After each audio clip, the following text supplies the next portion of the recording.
Anyone heard from John? No.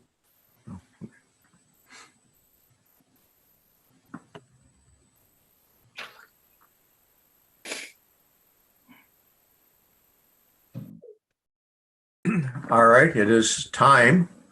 This is a meeting of the Dunn County Committee on Administration.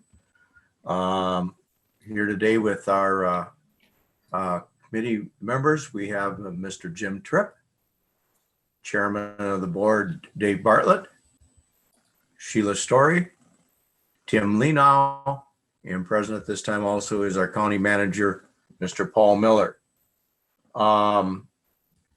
That constitutes our role, and we are missing at this point yet Mr. Calabrese, and hopefully he'll be joining us. Do we have any public comment? No public comment. Thank you very much. Approval of the minutes of the September 23rd meeting. Would someone so move? So moved. David moves. Second. Tim Leno seconds.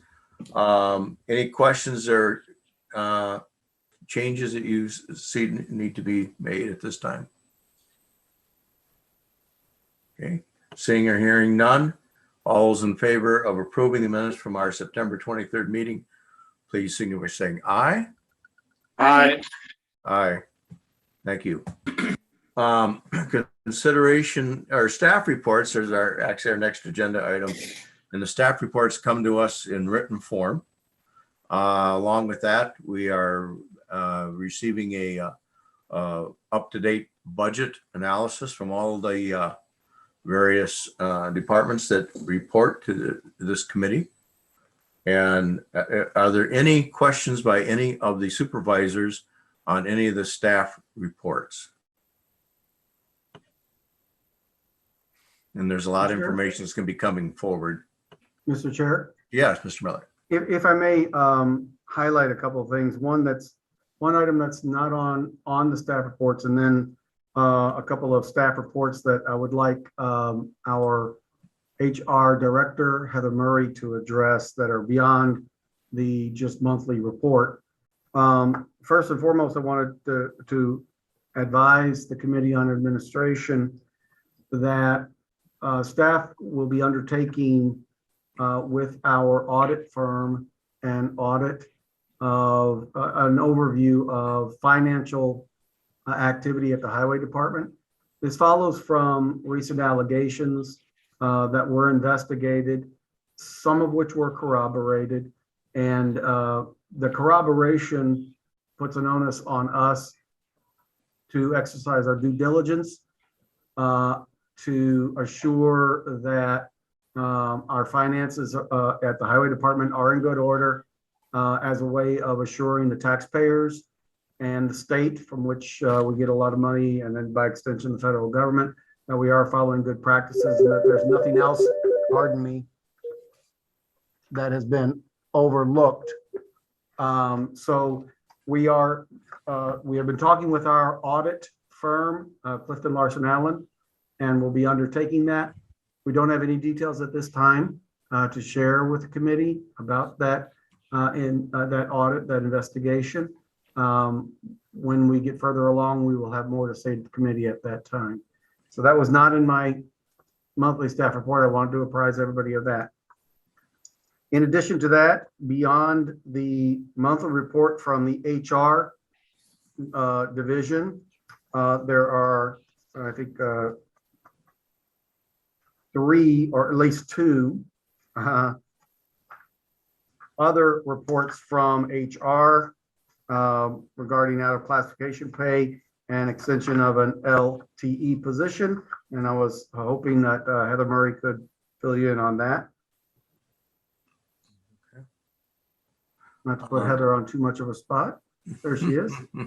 I will have to pull up the LTE memo. I'll start with the out of classification pay.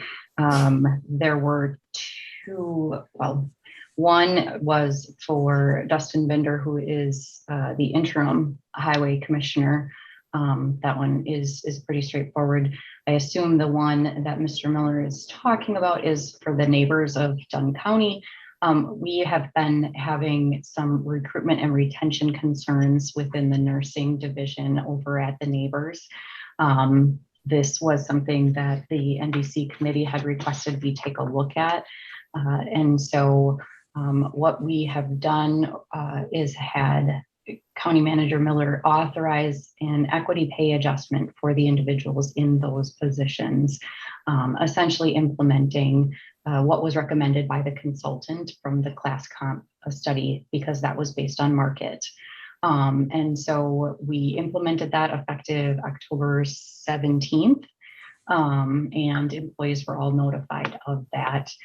They were also notified that then January 1st, when all of the wage grids are impacted, that they would not receive another adjustment, that they were receiving that early.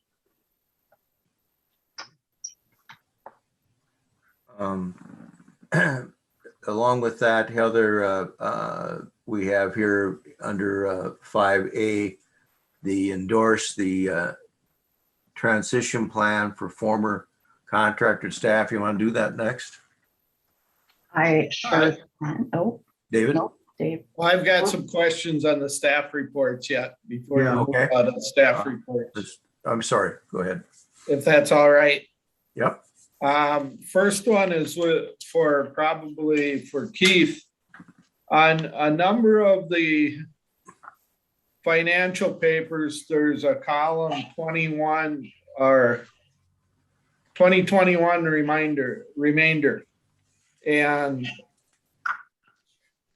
some of it coincides with the column before it, and some of them are totally different. Can you explain that to me? I can only speak to the ones that I prepare. And if information is being pulled from the report that out of SAP, let me grab one just so I'm looking at what you're talking about. We'll look at Dan Dunbar's, Okay. because that one is, some of them are real close and some of them totally different. I got to get there. Bear with me, please. Yeah, All right.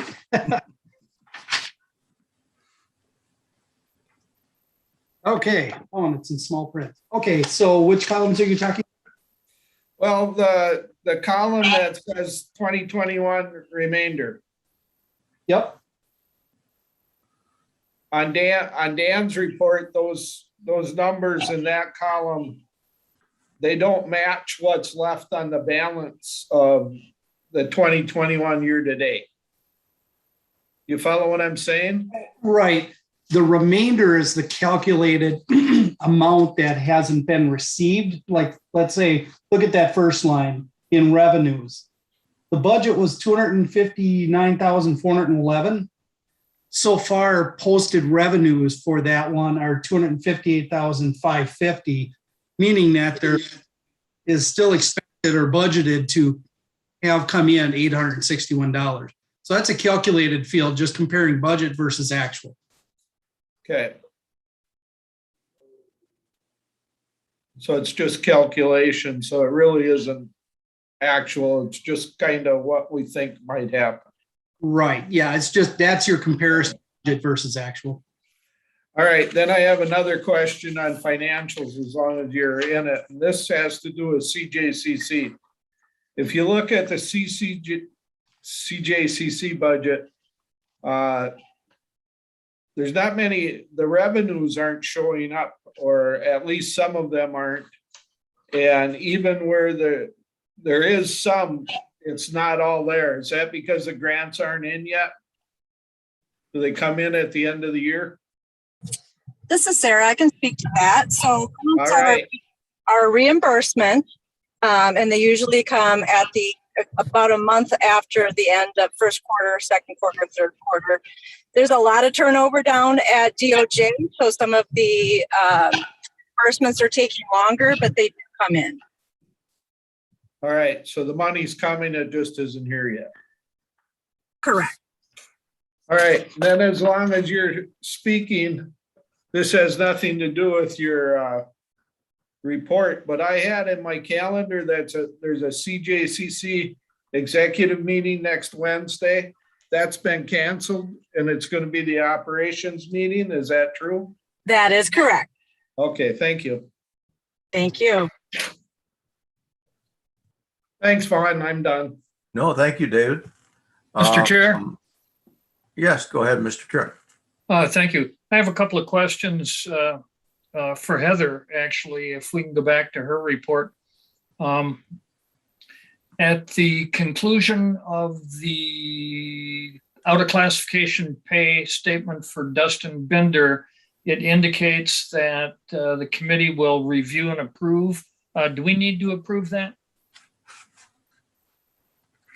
Yes, actually, you do. I had to look that up because it's anticipated that it's going to go beyond the normal short duration, and I did not write down what the length is because we're doing an evaluation of whether it should remain as public works or be divided back out into 3 separate departments.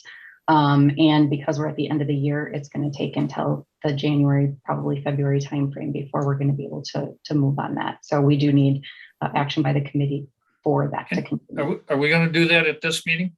I didn't see it on the agenda. We can do it at the next meeting because it'll still be in the initial 3-month period. But we do need to note that it does need to take action by the committee to extend it beyond 3 months. All right. Thank you for clarifying that. Thank I you had for one pointing that other out. question, and that was about the equity compensation for the 2 folks at the neighbors. How were they selected? That report was prior to the endorsement and the action of all of the individuals within that nursing class. So they would have, it's probably an old report because they would have been included in the entire group of CNAs, LPNs, and or is this the cooks? And I was wondering, is it just those 2 or? No. So this was the original report dated October 20th. There's an updated report, I believe, that came out, and that would include these 2 individuals plus all of the CNAs, LPNs, RNs, and nursing managers. Okay. There is an updated amended report on equity compensation adjustments. I can share it. If you'd like. That's fine.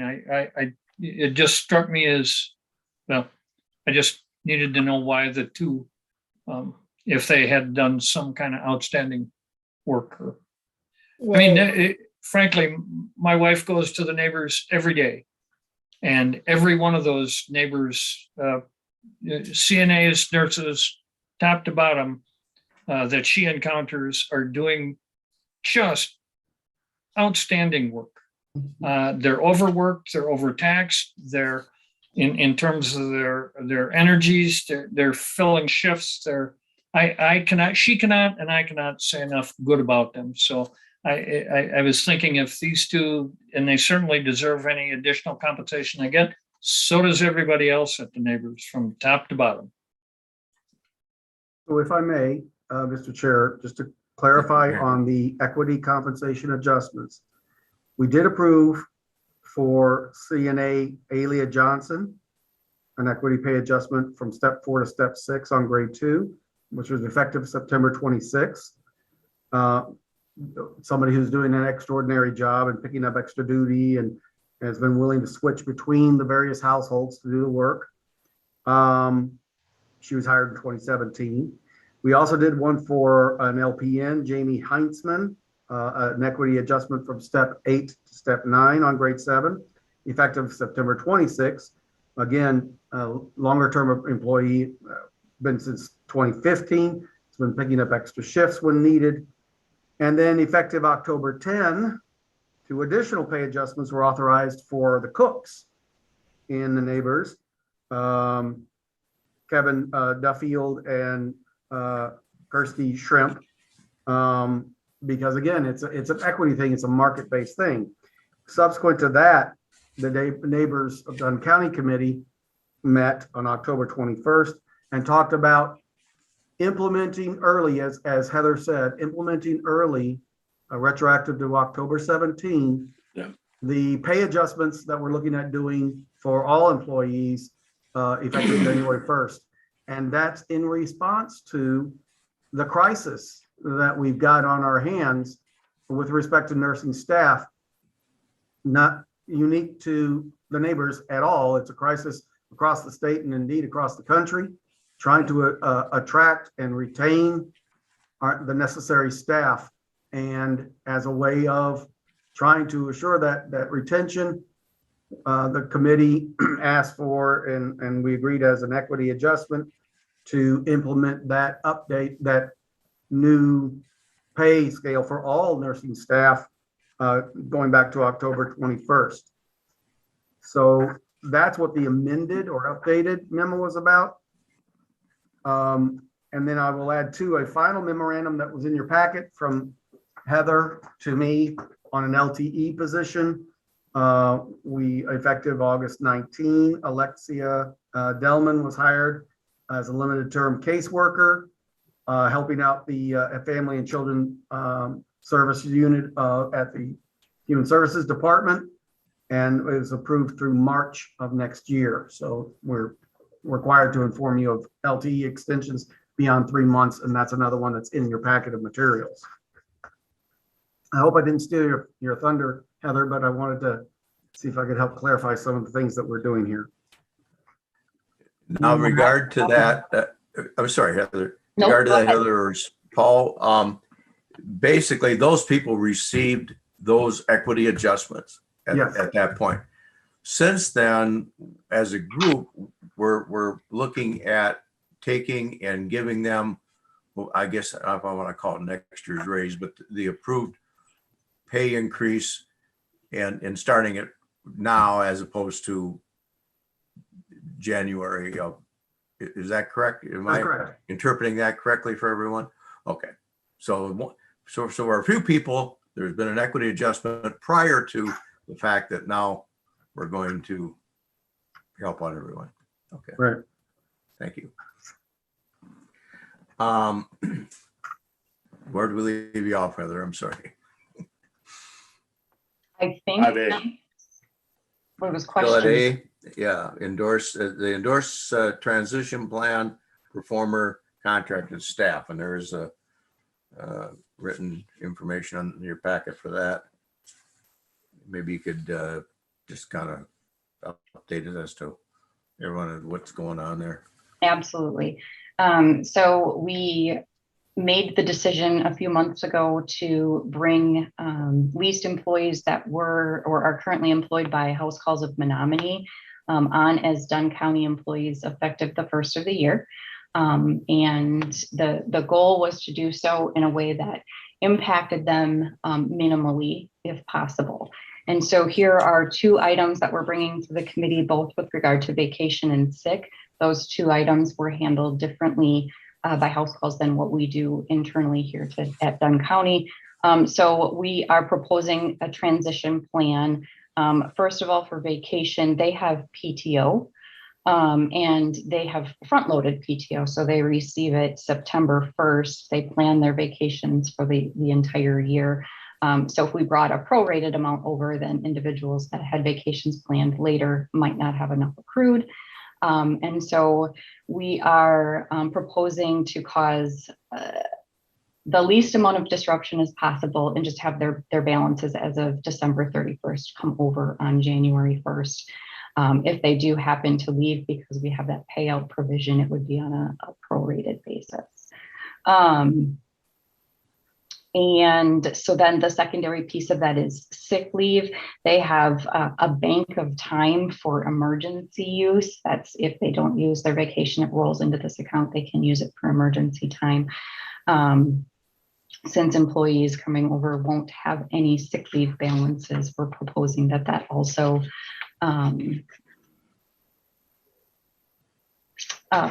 we're proposing that those banks also come over as of January 1st. And then finally, I mentioned the proration. So if they leave, it would be prorated based on the amount of time that they've been here, just as a transitional piece. we believe that this is fair to them. It will cause them the least amount of disruption, all of the things that they've already had planned, given that they didn't know that we were going to be making this transition. So we do recommend endorsing this and giving us the direction to move forward with this plan with relation to vacation and sick time.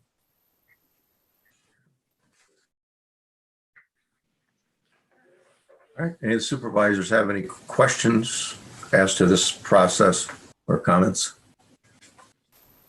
Okay, hearing none.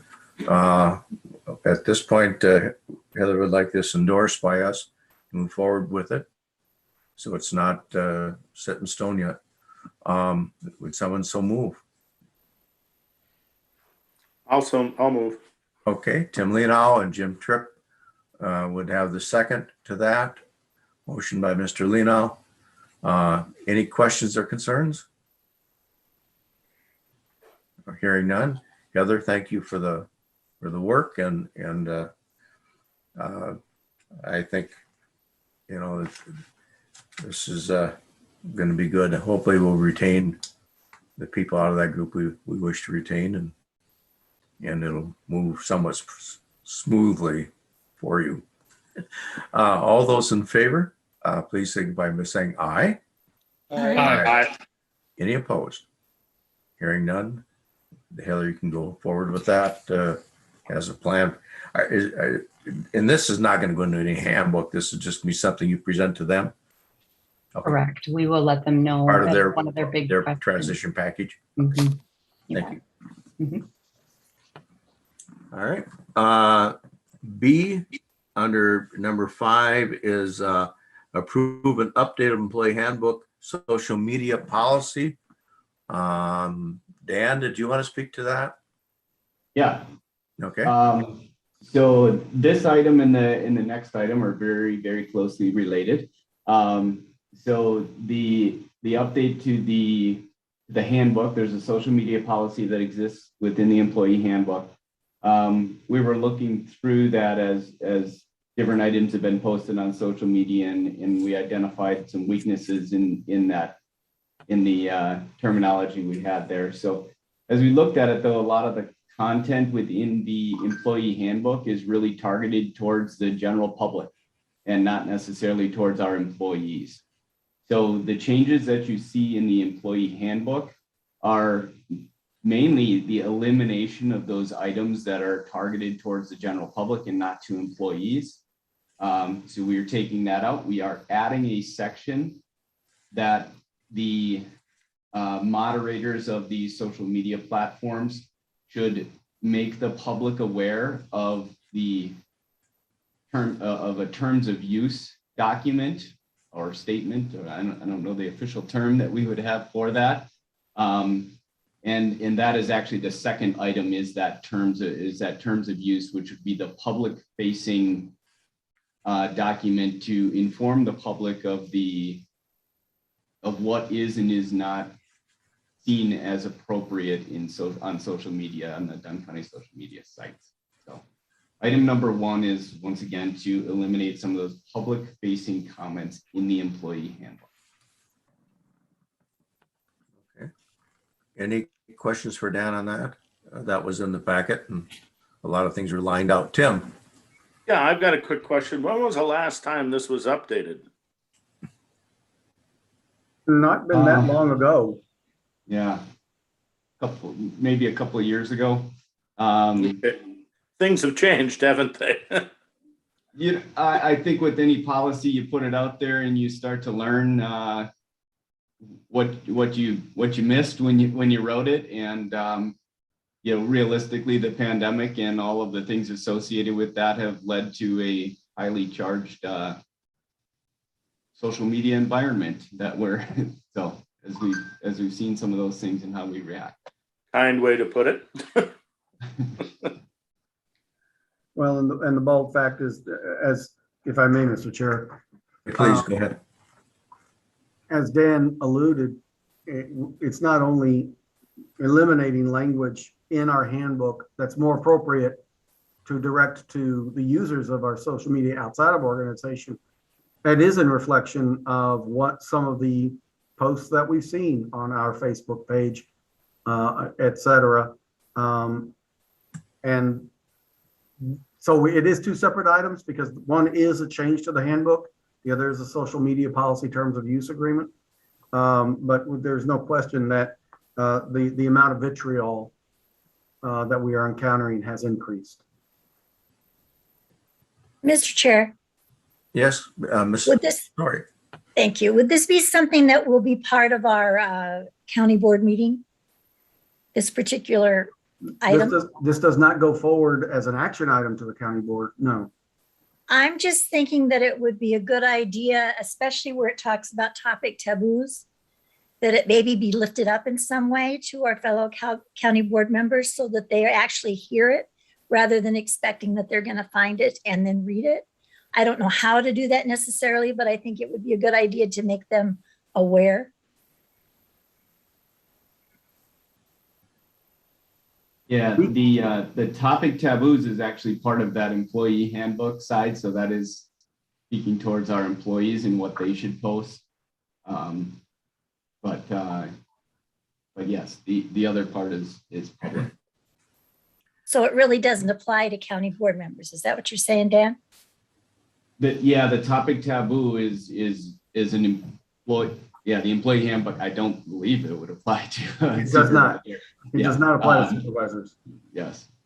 I think that we probably should do something to make sure that our board members are aware of what they should be putting out there. Would you wish, Sheila, that this information, that have Dan email the information that we have to the rest of the board members? Well, if everyone else thinks that's the way to do it, I just want to make sure, and maybe I see Nick's on board here, that maybe there should be a way that we make sure that we are doing and saying the right things. I know there have been a few times in the past where there's been a concern and there's been something that came out about what we should or should not be doing with our email, let alone Facebook. So I guess I just wanted to make sure that we comply with whatever we should be complying with when it comes to county board members and social media. And in the recent past, we did send out an email to the county board members, and I did get some response to that. So certain individuals understood it. Can recommend that actually an email Supervisor Story may be appropriate, that I can work with Dan and Nick, not only to advise supervisors of what the employees are restricted, what our rules are in the employee handbook, but to give them a copy of the social media agreement that we're going to talk about next or take action on after this. Perhaps we can craft some gentle reminders along the lines of what Chairman Bartlett was just talking about, where we felt it was necessary to remind supervisors that because you're supervisors, you don't necessarily have the same freedom, or certainly not the same freedom without expectation of pushback that a non-elected citizen has. It might be appropriate to do an email to that effect, and I think that would perhaps be the most effective way of communicating what you're talking about, Supervisor Story. I think it would be a good idea. I really do. I think especially in this time right now where social media is very much in the headlines and people are becoming more and more aware of it, I think it's a good idea. I can work with, as I say, with Dan Dunbar and with Nick Lang on crafting such a thing. Thank you. Thank you, Sheila. Anyone else? If not, let Dan, you move on to the next one. Well, do you want to take action on the first one? Yeah, we could do that if you want to, or do you want it together, Dan? Paul and I had this discussion. I think they're separate because one is the employee handbook, a change to the employee handbook. All right, let's move on that. You want to make a motion that we change the employee handbook as presented in your packet, the information So presented. moved. Thank you, Sheila. Second to that? Seconded by Supervisor Leno. Any questions? I have a question, Mr. Chairman. John Calabrese, go ahead. Yeah, in the topic taboos, the first one, items involved in litigation or could be in the future. That part seems kind of broad, could be in the future.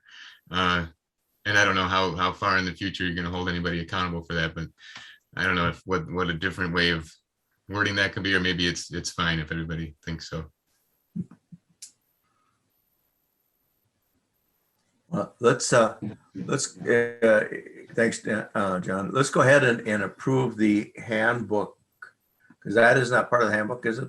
Yes, That it is is. part of the hand. Oh, that is part of the handbook. I'm sorry, John, I'm And sorry. that is unchanged. Flip-flop my And what I pages would here. offer Supervisor Calabrese is, I appreciate that, we can't possibly know what actually may end up being litigated. This is more along the lines of alerting employees to exercise caution and discretion. Some things are more obviously potentially fraught for litigation than others. And really that this taboo, nobody's going to go back and say about something that no one saw coming as an item that ends up being litigated. Oh, you're an employee, you posted on social media about that. Now it's litigation, you're in trouble. We're not going to do that. What this taboo is about is alerting employees, hey, give it some thought and exercise some discretion here. Those things that are more potential, have greater potential to become items of litigation, you really shouldn't be posting about that. That's what this is about. Okay, that makes sense. And I Assurance. think it's Thank you. really tied in with what the employee knows or has a reason to know at the time that the publication or message is posted. Okay. Obviously, if you don't know about something, you don't know about it. But if you do know and you post, you do something, make a communication that's inappropriate, that's a completely different thing. Okay. Thank you. Thanks, John. Okay, anything else? If not, we have a motion and a second, I believe. Yes. All those in favor, please signify by saying aye. Aye. Any opposed? Passes. Thank you very much. Then the terms, the next item is approve an updated terms of use policy for the county's social media site. Okay. So, Dan, you want to do that? Or sure. Paul? Yep. So, Okay. so yeah, this agreement that's in front of you. So a lot of this is actually taken from the old employee handbook, because this is really just going to be public facing. So, really what this document is intended to do is to make the public aware of what we feel is appropriate or not. That previous policy is going to have our social media moderators make this available to them, but this is also a document that will be posted up on the Dunn County website as well as the social media sites, and will be used if somebody says, "How come you removed my item?" This is kind of the rule book around that, and frankly, from the social media moderator site, this gives us something to help to identify whether that item is appropriate or isn't. And so we have added some language that was not previously in there. The language was really geared towards, I like to just refer to it as the bullying of county employees, and comments that are not nice to a person, they are inappropriate. So that was some of the language that wasn't there. There was a lot of employees that were receiving a very hard time that we did not remove the comments because we had not made the public aware of the fact that of that rule. So that was the main reason for those changes. And I do want to point out one item is that, and it's a kind of in the bottom paragraph, but we do not delete comments in social media, we hide them. So everything posted in social media is considered a public record and is protected as a public record. So we do not delete them. We only hide them from the rest of the public in seeing that comment. So it has not been removed from the record. And in addition, there are First Amendment issues that relate to the posting of comments and so forth. And so the review of comments in light of the policy is it's meant to be a very strict interpretation, so that even things that are inflammatory or unflattering are not necessarily going to be hidden. Only things that are just absolutely clear violations of the standards. And typically when those happen, there is a conversation between Nick and Paul and Krista and I about, is this appropriate? Should we hide this, right? Just a question, Mr. Chair. Go ahead and start. Something that's kind of popped into my head here as we've been talking about this. If we get emails that are kind of accusatory or bullying, whatever you might want to describe those as, isn't the appropriate response not to engage, but rather just to say thank you for your comment, and then you're safe? Is that really the way to handle those kinds of things from your constituents or from anybody? So that you're letting them know you see what they say, but you're not going to engage in whether they're right or wrong or whatever. I know I've gotten a few lately that relate to masks and thinking that there's something before our board that must be a mask mandate thing. And they're saying that, they pay for my salary and blah, blah, blah, and all that kind of stuff. And I'm their boss and all that kind of stuff. So it just makes me think that the best thing to do is just to say thank you for your response and not give any kind of answers to it. Would that be the safe way to handle those kinds of things? I will opine, Supervisor Story, that there's nothing wrong with saying thank you. You're certainly not obligated to engage in a dialogue. There's also nothing wrong with not responding at all. It's really a preference to each supervisor, whether or not you think any correspondence merits a response. But to the extent that they have said something that you feel is deliberately provocative, if not insulting or demeaning, you could certainly respond with something to the effect of, your message has been received and read, and ending it there. There's no need to engage in dialogue. Okay, thank you for the clarification. And I would say, social media does become, a comment that somebody makes about something that is inappropriate is then visible by the rest of the general public. And so if there's a harmful comment made out there, we don't want people to continue to see that in something that is managed by the county. I think is the big thing. And I don't think we would engage, we'd just hide it in hopes that it doesn't grow. I have one quick question, Dan. Go ahead, Tim. All right. So when a statement or an opinion has been put in and you hide it, it is in archives somehow, so that if all of a sudden we have this same individual repeatedly going after other supervisors or whatever, we can pull the information up so that we can say, hey, listen, we got a pattern with this guy.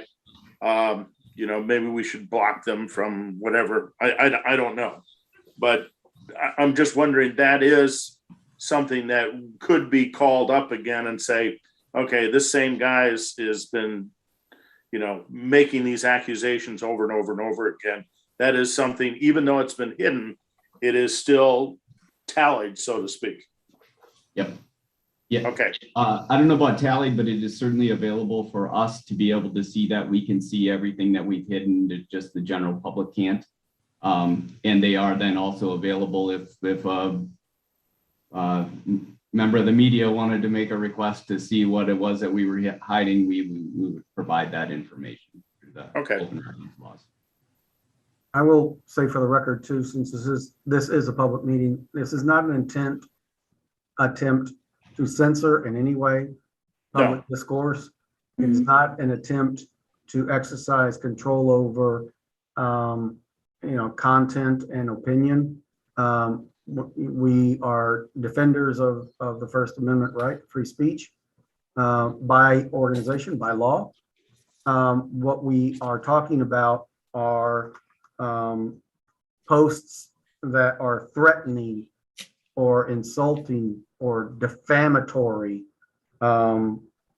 not, opinions. The decision by administration or by the county board was wrong or right. That's not what we're talking about hiding. Got it. Any other questions? If not, move forward with anyone like to make a motion that we adopt this new policy for our social media site. That So motion. moved. Okay, John Calabrese so moves. Supervisor Lino seconds. All in favor, signify by saying aye. Aye. Aye. Aye. Any opposed? Hearing none, motion passes.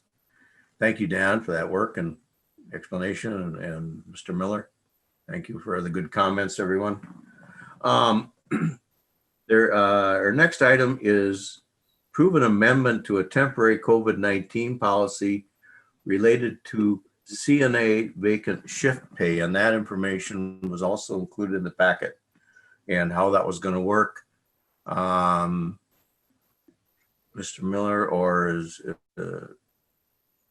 I'll defer to Heather Murray. Okay. So Human Resources has been working with the neighbors to look at different strategies from a retention standpoint. This one actually was brought to us by a CNA who picks up a lot of shifts and or ends up working evenings and kind of some of those busy times by themselves where there's normally two to assist with the residents. And so the individual, posed the question, if I'm working by myself, but there's normally two people, if somebody had picked up the shift, they would be getting this premium pay. Since I'm working alone, can I receive that premium pay? And it made some sense. They are essentially filling the shift and doing, more work than they would if somebody else was there. So we're proposing that we move into our temporary modified COVID policy document the ability for those CNAs who are working alone in a shift to receive that premium pay, which is $5 per hour. It's in the current handbook. Again, that's if they're ordered in or if they voluntarily pick up shifts. Right now, we just don't have enough staff to do either. Some people are volunteering, but the mandation is there's just not the staff to do that. So the modified policy is, I had intended for them to go in the agenda packet. I'm not sure if that was there or not. Yes. I couldn't find it, but that doesn't mean it wasn't there. The staff report is there. What's that? The staff report is there. Right. Okay. Exactly. And I guess the question I have is, this is, at this point, would go forward until December 31st? And then, because that is as far as we have approved the Correct. COVID policy. Okay. Correct. So at the next meeting, we will bring forward both that document and then if need be a separate document for the neighbors of Dunn County, kind of depending on where we're at in a month with regard to COVID. So this will be likely brought forward next month's meeting as well, but we thought it was important to at least get it started. Okay. All right. Anyone like to make a motion to endorse this change? I'll move. Okay. Supervisor Jim Tripp moves, is second by Chairman Bartlett. All those in favor say aye. Aye. Aye. Aye. Any opposed? Okay, thank you, Heather. And that'll go forward until the end of the year. Next, we have review the vouchers. Were there any questions concerning the vouchers that are listed to be paid by the county? Chairman Bartlett, go ahead. I have a couple of questions. One is under patrol, and it has to do with gasoline and WSX is all it says, or WEX, I'm sorry. Just a question what that is, where that is. Must be something sorry. other than the county. Okay, which, I'm sorry, I didn't catch all of that. I'm patrol budget. I had to scroll over to that. Okay, under patrol. Yep. About halfway down in the patrol is, it says gasoline, $1,227, WEX. Okay. You know what WEX is? I do not. I will look that up and get back to you. I just, wondering, because we buy most of our gas from the county, or I mean, that's where they should be getting it from. So I was wondering that. And then my other question is on the last page, or second to last page under the rec park. I know we've talked about these water bills, but man, there's a couple of water bills there. Two of them are real big. One is, I just question that, seems high for the county. Now, I realize we would have had a big water bill 1 month for the fair, but there's a couple of them there. I'm just asking that we double check that, please. Yes, thank you, Mr. Chair. Chairman Bartlett. I will follow up with Scott Nevefeld and report back on that as well. Thank you. If it'll help, WEX is a fleet fuel company. Right. And we used to use, before we had centralized fueling, all of the county vehicles had a WEX card in them. I suspect that there still may be an account or something that's being used by one or more departments, in that there's a WEX card. That's the only thing I can think of. But WEX is a petroleum fleet fleet card management company. Well, then I guess my next question would be, why is that? I mean, there might be a perfect logical reason for it, but we've got fuel at the highway department. All the squads, I'm sure, are in Menominee at one time or another for their shifts. So why aren't we filling up at the highway department?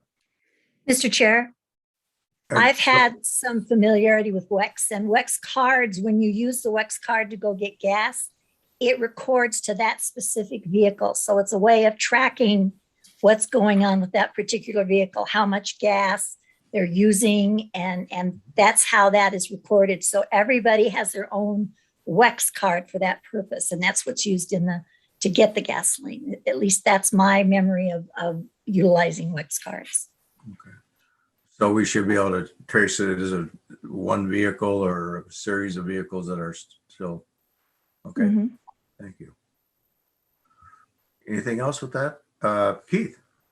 Mr. Chair, thank you. I do have the WEX invoice up for that one, and it's just an account for the Dunn County Sheriff's Department specifically.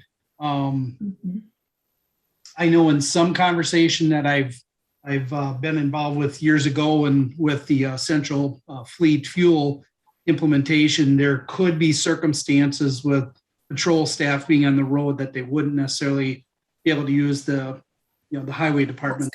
So this might be, I'm assuming, I can circle back with the sheriff and report back. It could be the sheriff filling up in Boyceville all the time. Mhm. Maybe. I don't know. Being he lives there. Okay, thank you very much, everyone, for your comments and explanation of that. Anything else about that, Dave, that you wanted to? No, that's it. All right. Any other comments about or concerns about the vultures? I have a Supervisor question. Lino, go ahead. Yeah.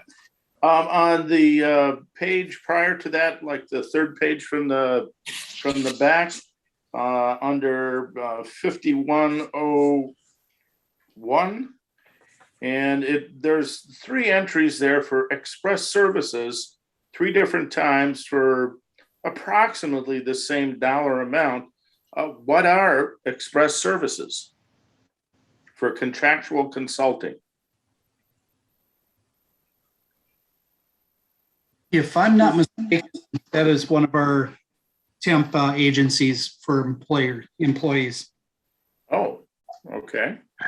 For the maintenance folks. Correct. Yes, thank you. Okay. That's for facilities. Yep. Okay. Well, just wondering, I saw 3 entries for it for approximately the same dollar amount. Just wondering what they were up to. I believe those are our contracted janitorial staff. Okay, Okay. Thank you. that's all I have. Anyone else? Okay, thanks, Tim. John Calabrese, go ahead. You're muted, John. Sorry about that. On the same page as the WEX gasoline, a couple columns up, operating supplies for $6,500 to Lucas Lee Merriman. I'm wondering what that is or who that is on the patrol. You bet. I will look as we move forward, and when I have that, I'll bring the invoice up here. It'll just take me a little bit if you want to continue on or wait. Okay. To you. Thank you. All right. Anyone else?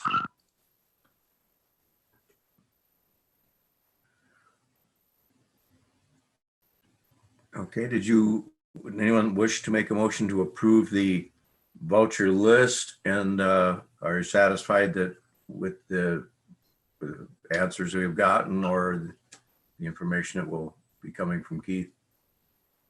Also move. Okay, Supervisor Lino moves. Seconded by Chairman Bartlett. All those in favor say aye. Aye. Aye. All right. Aye. And Aye. Keith will update us when he finds out that information. Okay, moving forward, we got a number of other topics and so forth to cover. Consideration for reports, resolutions, and ordinances to the county board coming from our committee. The first is a resolution canceling the checks over 2 years old. Hopefully you received and noted in your packet that list. It was spelled out, that list. And again, we do that yearly. Sometimes these revert to people winning a gift amount of money as a prize at the fair, and they mount the check and keep it. They don't cash it. They just decided that's part of their plaque, I guess. Other times, I'm not sure. But any questions on any of those, or any comments by any of the staff on any of those? Just to add for the record that cancellation of the checks does not necessarily cancel a debt, and anybody who does come to us subsequently and can demonstrate that it is something due, a new check can be cut for them. So we're not wiping them off the books in the sense we're just getting rid of keeping these checks on the books. Any questions about that process? Everyone, I think, understands that pretty well, hopefully. Make a motion to approve this resolution. So, Supervisor Story so moves, and Supervisor Lino seconds. Yeah. All those in favor of the resolution, aye. Aye. Aye. Aye. Any opposed? Thank you all. Next is a resolution charging back illegal tax certificates. Again, that information was included in your packet. Are there any questions on that? Again, it's labeled just as such. Listing the parcels and the tax year. And total is not very much, $48.79. But it's something we need to do. Our books need to balance. So any questions? Hearing none, I would so move. And Chairman Bartlett would second that we pass this resolution. All in favor say aye. Aye. Aye. Any opposed to the resolution? Hearing none, it passes. All right. Next, we have a resolution regarding for the year 2022, the new pay grid and other compensation information that has been presented for us and put in the packet by our personnel department. Heather, you want to address those? Sure. So as we all know, we've been undergoing a compensation and classification study for our non-union employees, the neighbors, and then the non-represented employees. So Carlson Detman Consulting conducted the study. They've been working with human resources and have met with department heads, reviewed position analysis for all positions, and reviewed the wage grid with regard to market. Based on the information that they did obtain, the county is paying slightly below market in terms of market competitiveness. What this doesn't mean is that all staff are paid below market. They use benchmark positions and obtain data and use averaging. So it's based on the average of the benchmark market indices. So there are some jobs that are paid above market that were found. Those would be red capped or red circled. And then there are some that were paid below. And so we did have some movement in positions throughout the grid. In 2017, I just thought I'd revisit that briefly. The positions throughout the county weren't reviewed, just the pay grid was. So there was a shift to the pay grid, but positions weren't reviewed for that market analysis to make sure that they were still placed in the correct pay range. As we've all witnessed over the last couple of years, market changes and it can change for specific positions. And so we need to be continually reviewing to make sure that our positions are all correctly rated within the pay grade.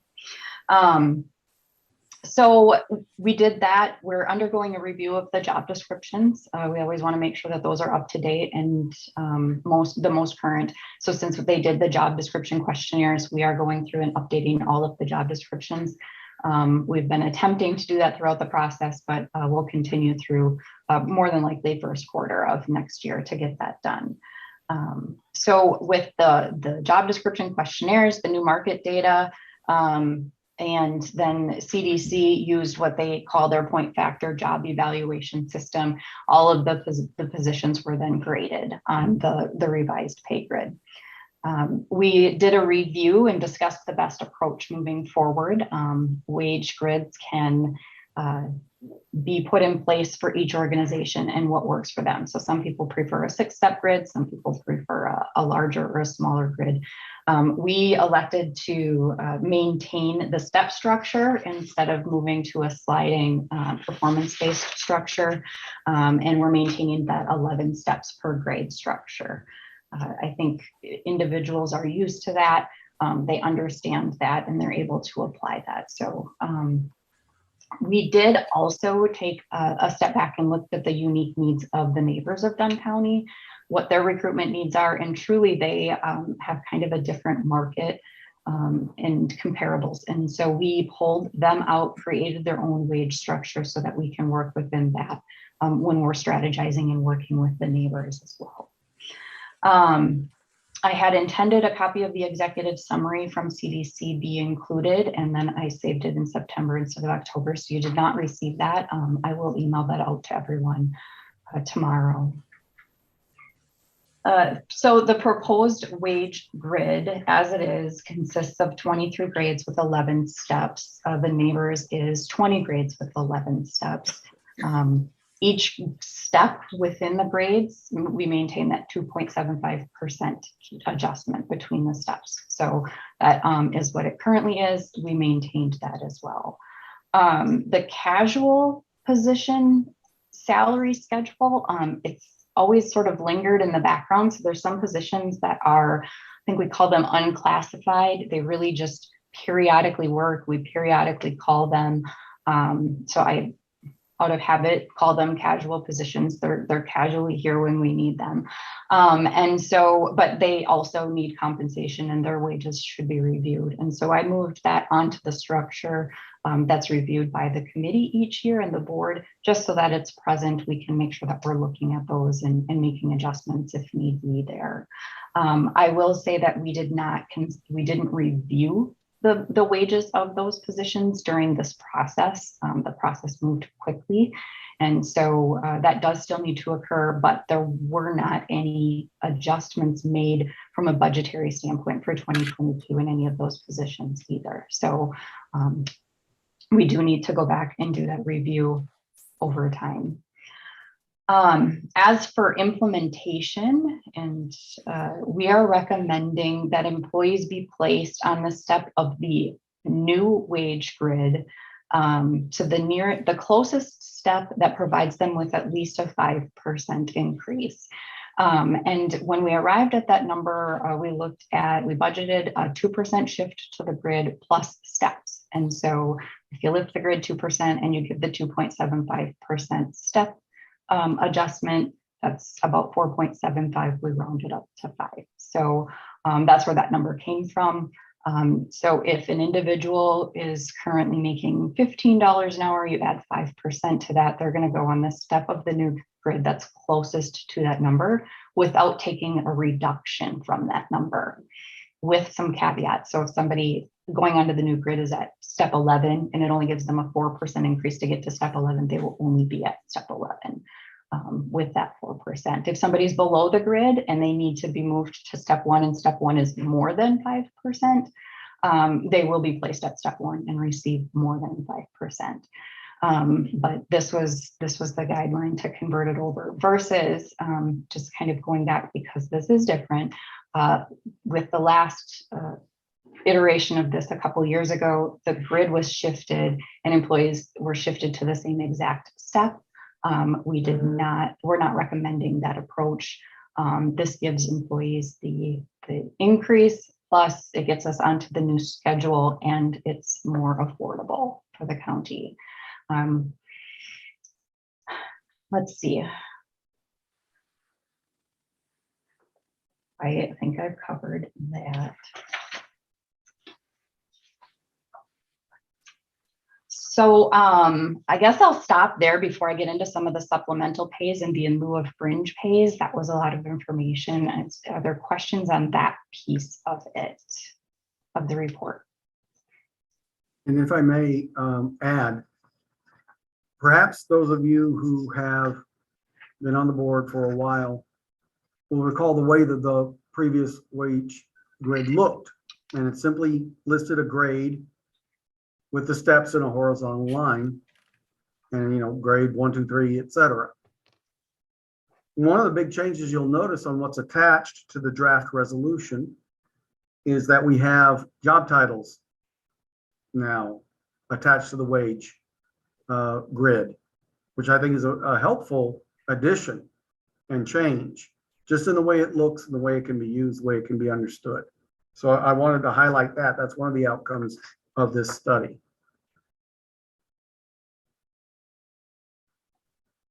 No, Chair?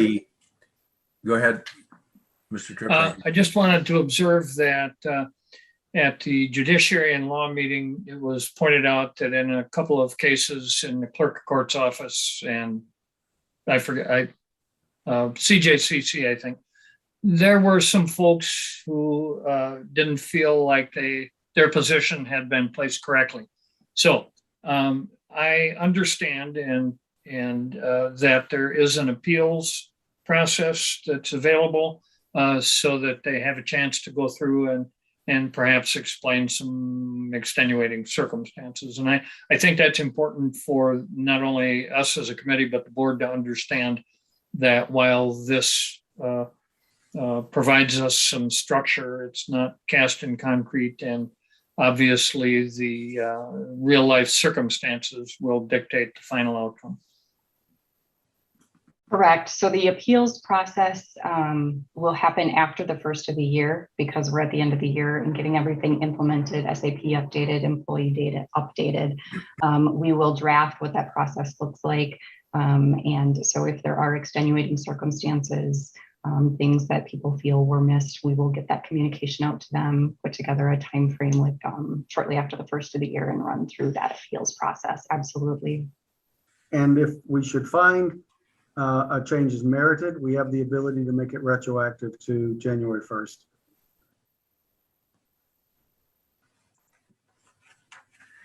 I will also highlight, Heather pointed it out, but I'll reiterate, there will be a separate wage grid for the neighbors because they are unique.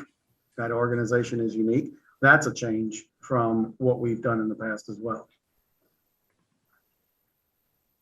The third attachment, Heather hasn't talked about yet because we're pinning questions on wage, but the third attachment, Appendix C to the draft resolution, does have to do with benefits. Any questions so far? Again, it's a pretty thorough list, and I do like the fact that you did put who falls into those, I don't know if you want to call them brackets, but and then the attachment that was part of the previous packages that we approved, correct? That one that listed some of the wages by pay. That was the increase, the actual increase that would be seen for the neighbors' staff. Is that, am I saying that correctly? Yes. Oh, go ahead, Paul. I was going to say, yes, what you have already approved is implementing the wage grid that's in front of you for the neighbors early for the neighbors' nursing staff. Because there was a sheet there that actually showed, I think, per pay period or something like that, as opposed to per hour. Yes, for just the nursing staff. So Right. what this does is it approves the entire grid for all staff. The entire grid now. Okay, Mhm. Thank you. David, Chairman Bartlett, go ahead. All right. I guess kind of on the same line as Supervisor Tripp, I asked the question at a few committee meetings if department heads had seen this new grid and how they thought it worked out for them. And I did hear a number of people mentioning that it might not work out the best, or they were hoping for something different or whatever. The appeals process, the last go around, seemed kind of cumbersome. It seemed like the department head would put an appeal in, it would go back to the people that did the wage survey, and then it would come back to us. So how is it going to work now in the future? Because I guess I'm concerned of the amount of time that appeal process will take. Well, employees should be involved in the appeal process as well. So it should be the employee, their supervisor, and their department head. They will have to submit any additional information. It will go to the consultant, and then we will receive that information back. I will be 100% honest, I haven't worked out timelines or deadlines on that. I've just been concentrating on this piece of it. One of the things we don't want to lose track of, this one of the advantages of going out to a consultant is that this is an independent look at the market, unbiased by our specific take on what we think our people are worth, which may or may not reflect reality.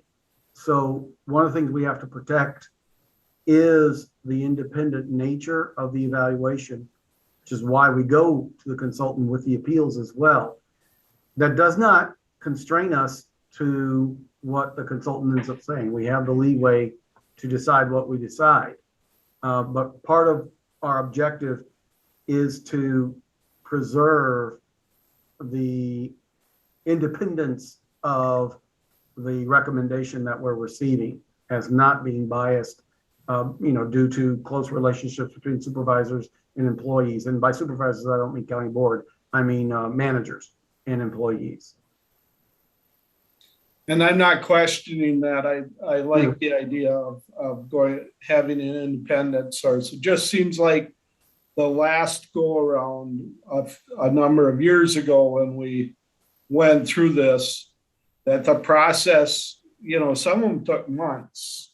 And I have my concerns that happens again. And it seems like we have a fair amount of at least department heads that are questioning something.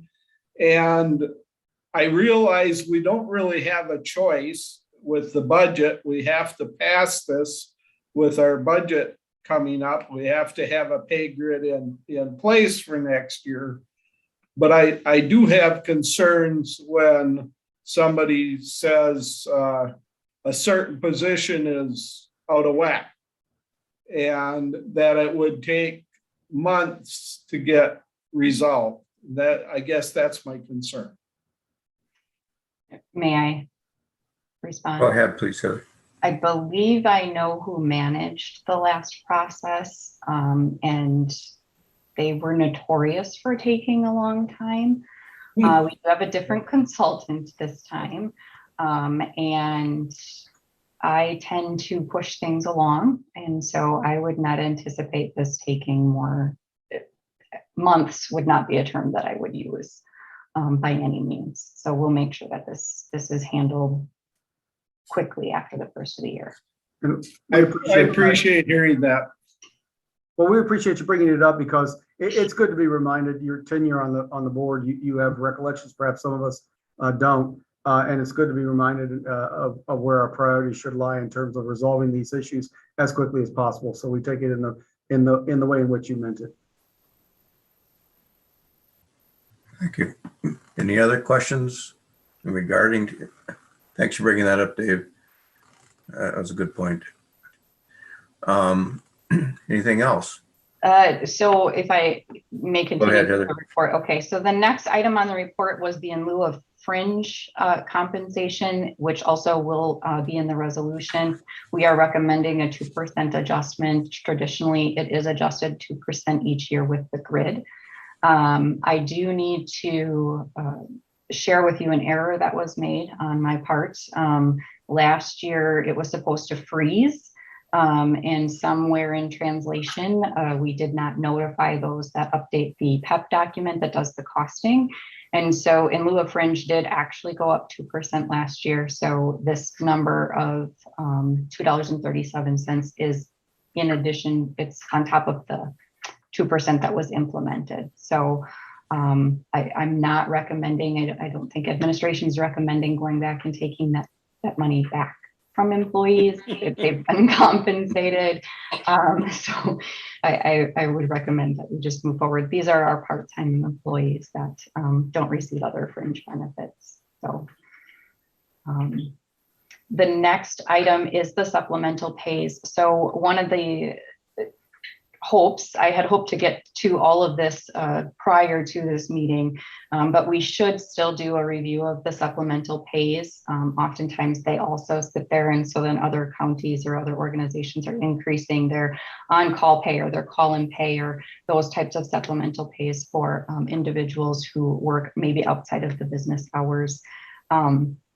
We do still need to conduct that review I've started that review. At a future meeting, we will be bringing forward hopefully a recommendation. I do want to note that there weren't any changes that were budgeted. So if we do bring recommendations forward, we'll have to kind of talk through what that would look like if you were to approve implementing those. So just wanted to let the committee know it is on the list of things to also still be taken care of, along with obviously a lot of policy updates. So the handbook and the ordinance both need to be reviewed now that we have this new structure.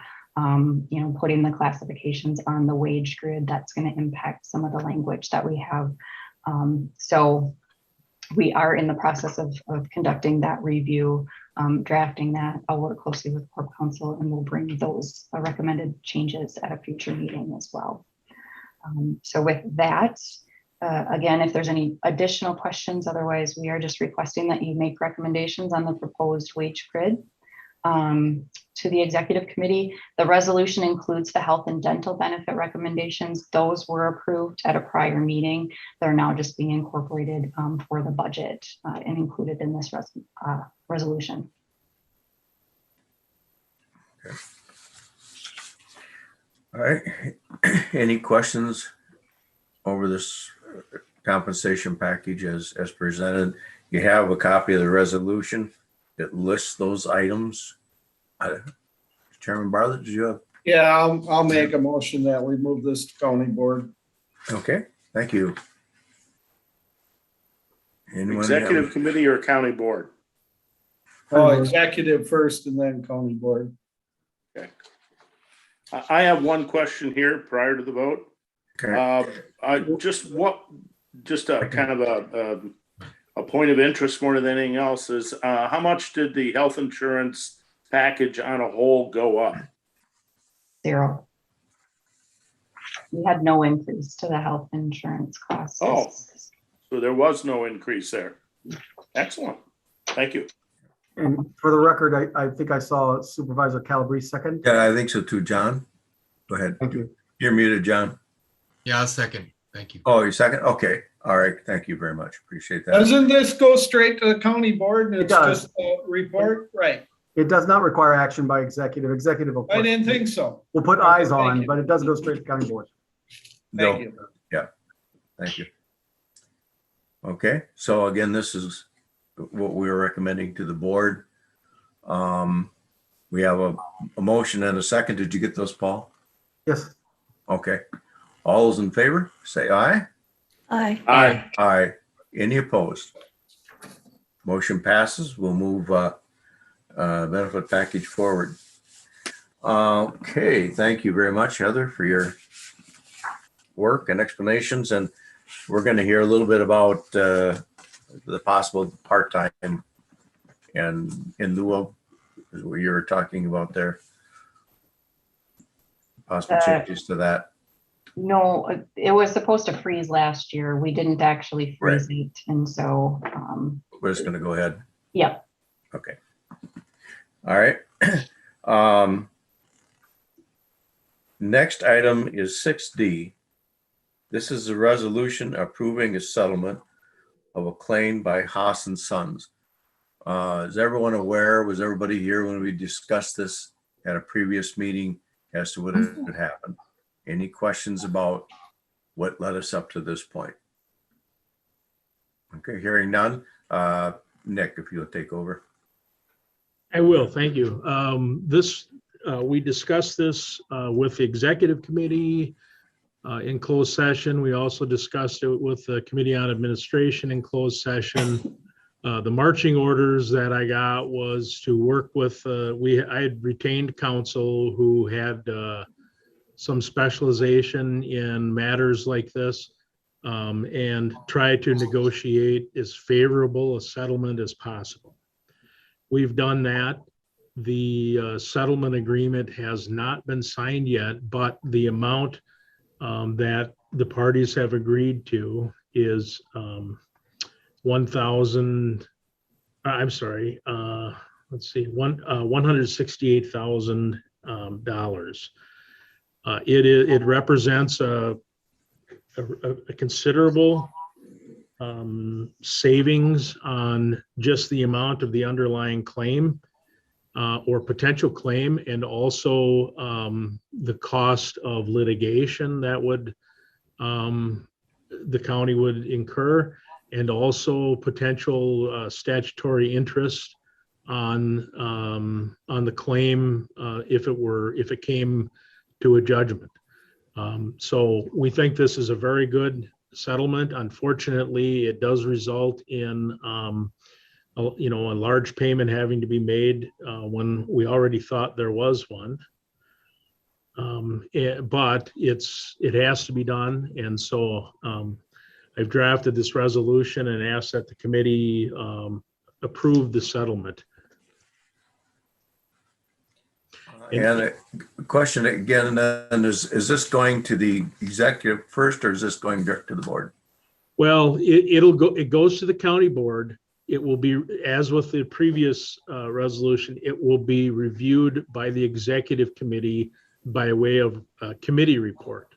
So when each committee talks about what they've got going on and what they've got coming up to the county board, this will be one of the items of discussion. Okay, we'll do it that way. All right. Yeah. Understood. Okay. Any further questions or comments in regard to this settlement? It is a resolution. Go I ahead. have one question. Thank you, Vaughn. Are there going to be as this settlement goes through, will there be any additional safeguards put in place so that we don't become the scam du jour for the scammers out there at this particular time? We have already made adjustments to our practices. Specific to this one, when we get a notice of a change of account or tracking or invoice number or anything of that nature, we will reach out to the vendor, to known persons who are with the vendor, to verify the change. It will not be something that will be simply done automatically. And Okay. using previously known contact information. Yes. Not information that's included in the communication that we're checking up on. Okay. Is there any legal option that the sheriff or FBI can be, that we might at some time or another get some type of recourse? This was turned over, once it was discovered, it was turned over promptly to the Menominee Police Department. The Menominee Police Department was working with I don't know which agency, but was working with a federal law enforcement or investigatory agency. And the information that we received is that it's not likely that we'll receive any chance to recoup the fraudulently obtained funds, but there has been an investigation ongoing, and at some point in time when it reaches resolution, I'm sure we'll be notified. And then from there, we'll have an opportunity to consider whether we wish to, pursue civil remedies or civil claims against the person responsible. Is there any possibility of making a fraud claim on the county insurance policy? We've attempted, I've attempted that a couple of times just to make doggone sure. And it is not an insured loss. Okay. Thanks, Tim. Any other questions? If not, we can move this forward. Do we don't have a motion You need yet. a motion in a second. Need a motion. Yeah. Okay, I would so move myself. We have a second by Supervisor Leno. All those in favor? Aye. Aye. Aye. Any opposed? Hearing none, it passes. We will move forward the resolution to make this settlement. Nick, thank you for your help. And Chairman? Yes, Chairman Bartlett. Nothing to do with this resolution, but on the same subject, is there any possibility of getting some type of insurance that would protect us from this, that we don't carry at this point, through either county mutual or some other source? Should we be looking into that?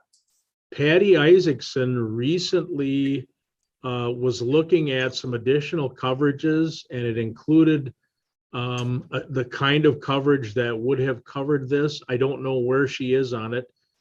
She had consulted with me on some on how to respond or how to provide information to the underwriter, in order to give them the information they would need to evaluate the county's insurability on this. But I don't know. I don't know what the status of that is, but I do know within the past couple of months, Patty Isaacson was looking into that. And I will follow up. I would ask that maybe Heather would bring a report back to us at an appropriate time after they've been able to answer those questions. I'd be curious. We will follow up. Yeah. Thank you. Could I add something? Yeah, go ahead, please.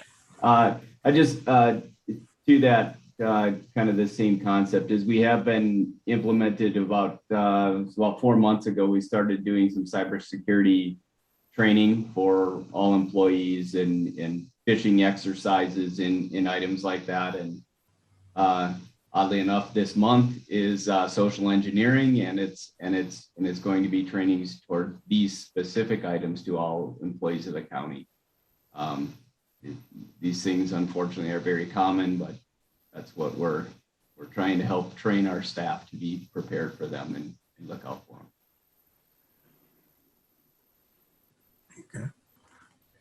Okay. Anything else? Dave, do you have any more for that topic? Okay. No, thank you. All right. We're good. Okay. Next is item 7 on the agenda, and that is under the announcements is coming up with a date for our next meeting and decision on November and December committee meeting dates. Remember that the board does not meet, and so we've kind of adjusted those meeting dates of this committee to make sure that especially issues of finance are taken care of. What did we do last year? Around the first week in December? Yes, the normal schedule, as everybody knows, for Committee on Administration is the 4th Thursday. Nobody wants to meet on Thanksgiving for some reason. And almost nobody wants to meet the day before Christmas Eve. So what we have done is just do one meeting for the 2 months. We did the first week. That would be, if we are consistent, that would be December 2 at 3 o'clock.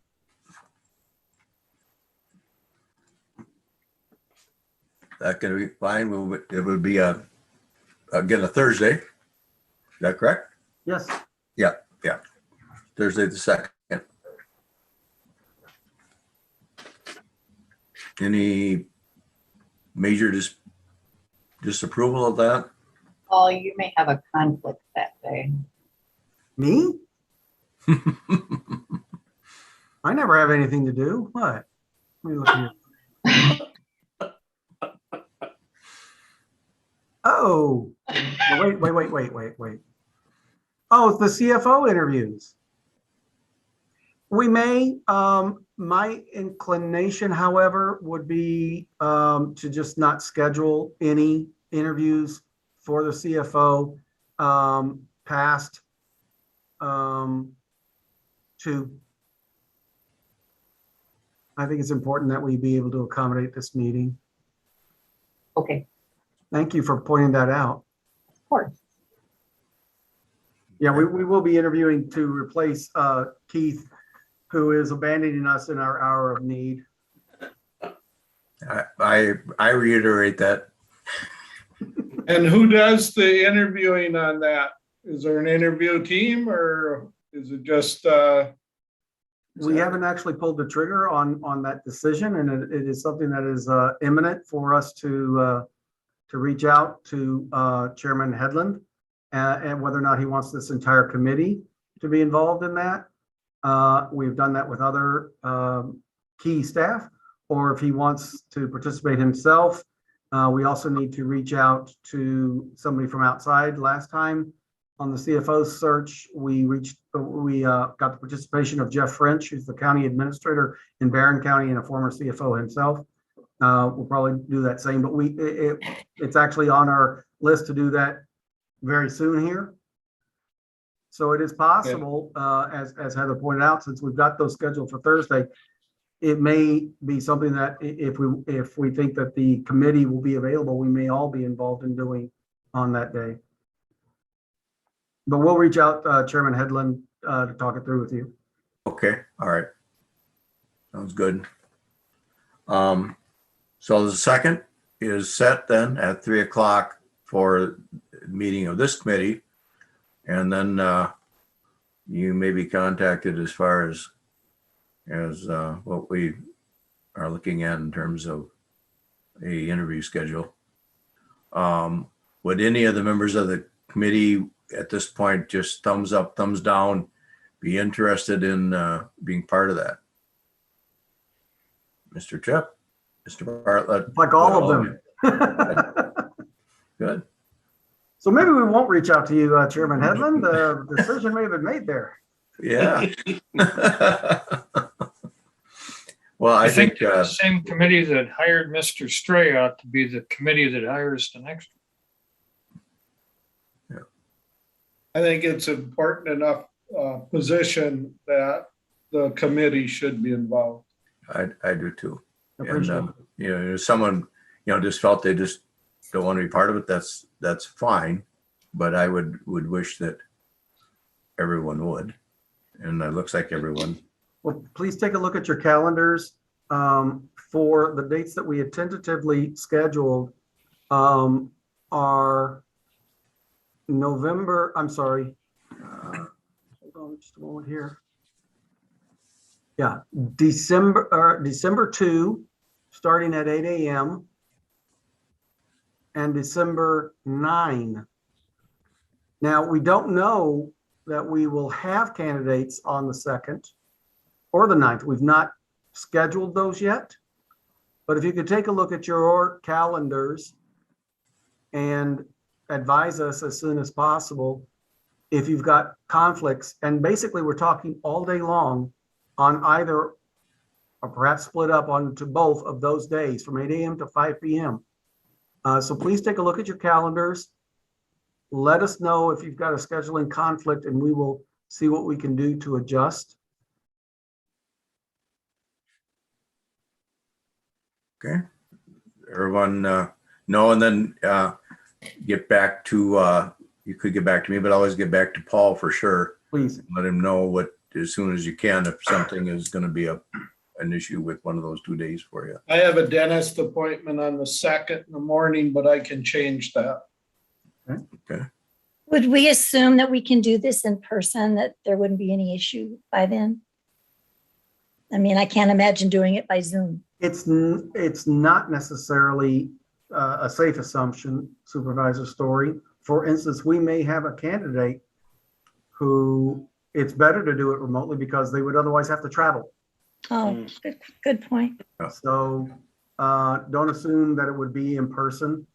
I don't know where we're going to be as far as our transmission rate for COVID-19 in the county. It has not been going well, as you know. So there may be other reasons. Heather and I, as I said, we have it scheduled to talk through. I'm sorry we didn't have that conversation already to bring you up to speed on it. But yeah, I don't think that it's a safe assumption these will all be in person. Okay. We did, by the way, even when we hired Mr. Stray, there was an important chunk of that was done remotely. Mhm. So this isn't unprecedented. And we did a lot of remote interviews with the treasurer and clerk's positions. Right. So that it does work.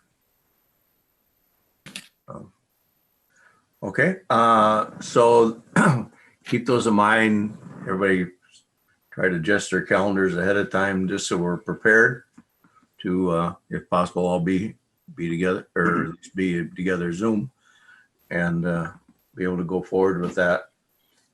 Anything else? Any other announcements? Anything else, Paul, that you have that? No. Okay. How about you, Nick? Are we good to go? All right. Thank you. Well, then declare the meeting adjourned. Thank you all. Thank you all for volunteering. And I think it's should go well. Drive safe. Have a good holiday this Sunday. I don't know, whatever your plans are. Thank you.